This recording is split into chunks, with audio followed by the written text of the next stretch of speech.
How's it going, everybody? It's the John Little Fox. Here's my channel where I talk about animated video games, cartoons, most notably Sonic and Ninja Turtles. And today, I'm here to talk about some Ninja Turtles. So, I'm outside again. So if you guys hear any wind or some cars passing by, you know the reason why. But anyways, yeah. So I wanted to kind of address that topic that I brought up inside my community tab, as to why I'm getting kind of sick and tired of mutant plot lines inside Ninja Turtles. So this is what this video is about.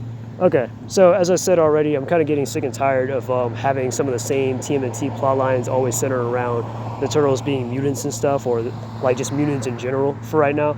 Like in the comics, they kind of focused on the Mutant Town stuff and how mutants are kind of dealing with bigotry and prejudice currently.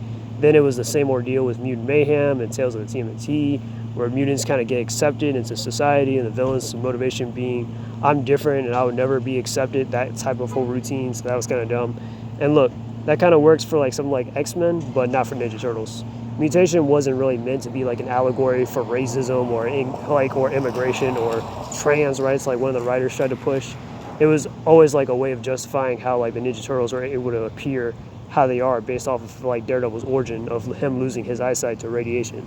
And since the Turtles live in a more grounded world, of course regular people, even April at first, would kind of freak out because of their appearance or assume the worst. Now, does it suck that the Ninja Turtles don't get any kind of acknowledgement and are seen as freaks? Yes. And personally myself, I have no problem when they actually do come out to society, but only if it's earned. And if the world has actually become a lot more accepting towards like aliens and mutants and stuff. That's why I didn't like Mutant Mayhem. Well, there's a lot of reasons why I don't like Mutant Mayhem, but one of the reasons was it felt like, yeah, that was just way too easy. Like basically they just got they got what they wanted on a silver platter, and honestly, I just didn't really feel like they earned it. And pretty much that's just how I see it. And that's not to say that I'm against any other kind of mutants characters in general, even though it's like one of the factors that made the Turtles unique from their bizarre accident. Because I do like Bebop and Rocksteady, I like Alopex, I like Tiger Claw, I like Razar, I like Fish Face, I like Leatherhead, and many others.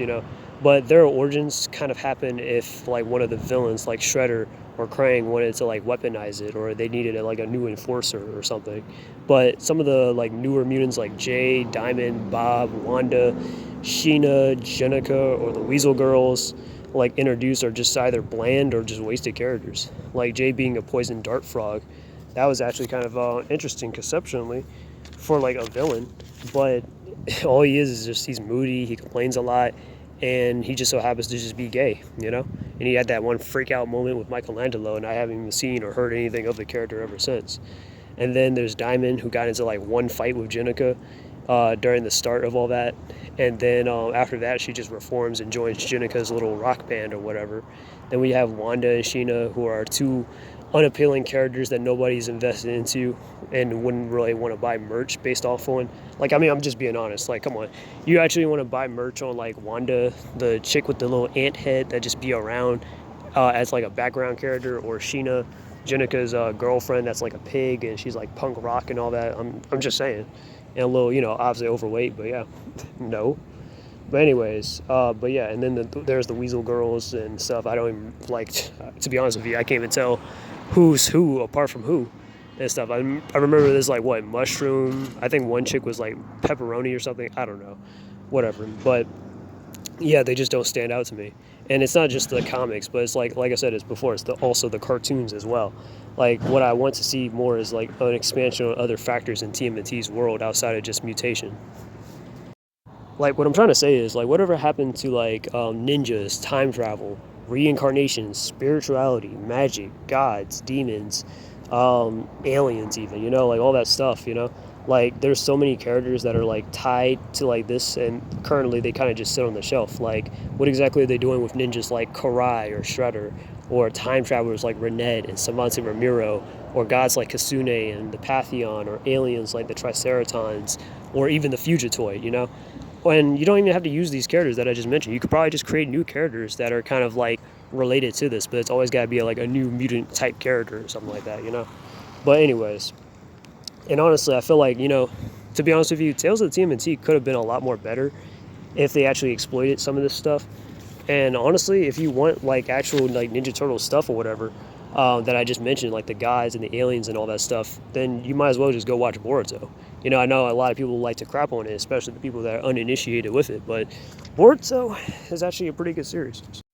And I am saying that as definitely as a Naruto fan, but I'll definitely go into some more detail about that later on in some other videos. But yeah, I'm just saying if you really want that kind of like, yeah, then go check out Boruto, follow it. But anyways, back on topic. But what I'm trying to say is I'm kind of oversaturated with some of these origins and stuff, always relating to mutation. Even with the 2012 series, I kind of rewatched the series either last year or earlier this year and stuff, and it was pretty good. But there was like a point in time, I think it was around season 3, like right before they went to space and all that stuff, or before the Triceratons started to pop up.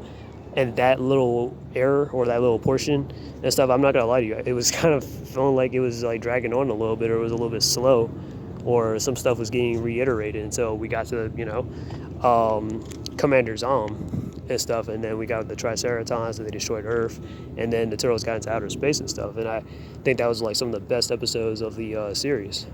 Now, anyways, but yeah, and currently I kind of do want to see like definitely a space epic done with the Ninja Turtles, like back in the day. Like they had all types of stuff, even back in Mirage. Like they had like a little space epic story or whatever that happened like in one of the first couple of issues and stuff, where they were fighting the Triceratons and all that stuff in that little gladiator match, and they were trying to save Professor Honeycutt. That was pretty cool. But anyways, but yeah, but I definitely do want to see that from the Ninja Turtles, where they just journey from planet to planet, learning different cultures and stuff, or just standing out in the universe, as to why they're so unique. But anyways, that's all I can say there on TMNT. What do you guys think? Do you want to see more of these mutation plot lines and stuff like that? I sure don't, especially when they always had to tie it to all these weird allegories. But anyways, tell me down below what you guys think. This is the John Little Fox, and I'm out. Peace, and until we meet again.